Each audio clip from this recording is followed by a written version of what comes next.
Well, one of the coolest beauties of a summer garden is the water lily. But a few years in your pond and they can get a little out of control. They can jump out of the containers. Have a look at this. This is a fine example. You can see that lily has come to the surface now, and that actually leads to a little bit of a problem. You've got to keep in our climate water lilies at least about 2 feet down in case a bad winter will freeze them. So today what I want to do is show you how to repot one of these water lilies. All right, you've been in the pond, you've salvaged a big chunk of water lily. Some might be useful, some won't. This is typical. You'll find these long, I don't know what they call them, stems, rhizomes, but this one has a few leaves coming out at that end, a tiny little baby one, and leaves at this end.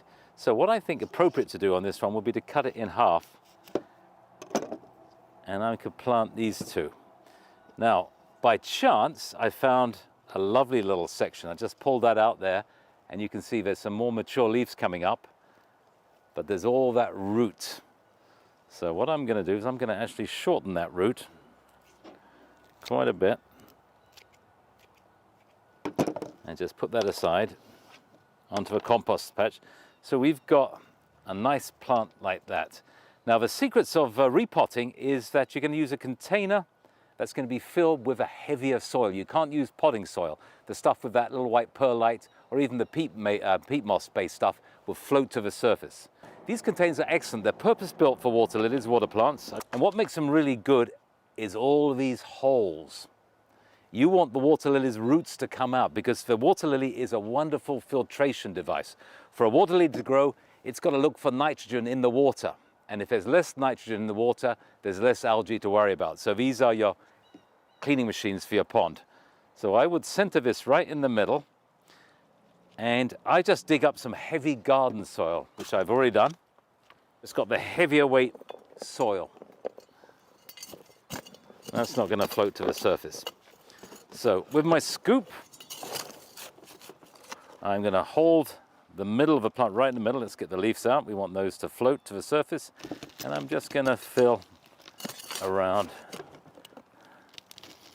spreading the roots out like so. There's a rock. We all heard that one.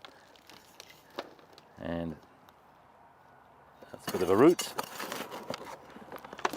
A little bit more, 2 more, and I think we're there. The final thing to do, I like to put a bit of gravel all the way around to keep that soil down there. It still can wash around, but if we put gravel on top, it was going to weigh it down. You want it to sink to the bottom or to the shelf. Let me move those plants out of the way. And that'll be it. Oh, I forgot one secret ingredient. Pond tabs. Now you can't put regular granular fertilizer in this because all the nitrogen would go into the pond and defeat the purpose.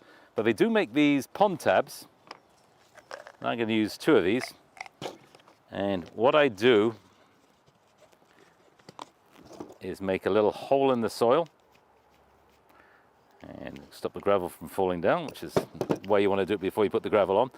But what I do is I push it down into the soil, and then I close the soil up around it. So the nitrogen is just in the soil, so the roots can find it and get all the micronutrients as well. And it stops that nitrogen from getting into the pond. Push it down again, lock it in place, and we're ready to put it in the pond. Now you want to put it at the depth that this will be floating. So let's go and do that. All right, and I drop it very slowly in. A little bit of dust from the gravel, and I could keep it at a relatively higher height. Let me just move that lily lid there. They will sort themselves up, the lily's leaves, and then gradually ease it down so the leaves are at the surface. Now with that nutrient, with the fresh soil, you will get a lovely plant by midsummer. And of all the plants in the garden, these are surely the coolest to have in your garden. We'll see you next time on Home and Backyard.